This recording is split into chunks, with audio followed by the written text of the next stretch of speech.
इथे मात्र what a shot. हा फटका म्हणजे खेळाडूच्या प्रती असणाऱ्या देखण्या रूपाचं एक वेगळं प्रतीत होतं.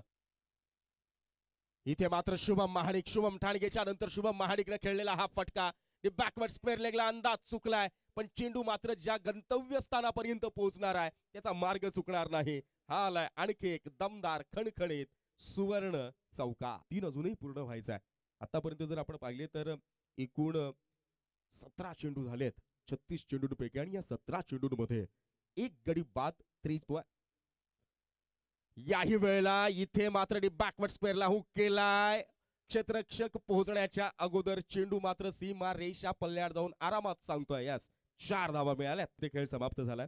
पहिल्या डावातल्या 3 षटकांच्या समाप्तीनंतर एका गड्याच्या मोबदल्यात शिवम स्पोर्ट्स गेरसे या संघाची धावसंख्या धावफलकावर आपल्याला पाहायला मिळते, ती म्हणजे 47 बल्ला आहे.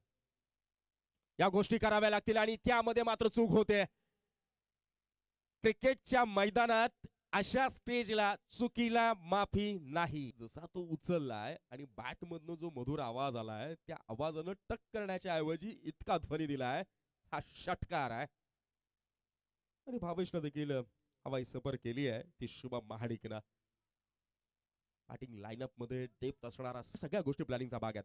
इथे मात्र आणखी एक फटका फसलाय. क्षेत्ररक्षक पाठलाग करेल, परंतु तीनही क्षेत्ररक्षकांच्या पुढ्यामध्ये म्हणजे दिनेश असेल, आदित्य असेल आणि सौरभ असेल, तिघांच्याही पुढ्यामध्ये चेंडू अगदी सेफली लँड झालेला पाहायला मिळेल.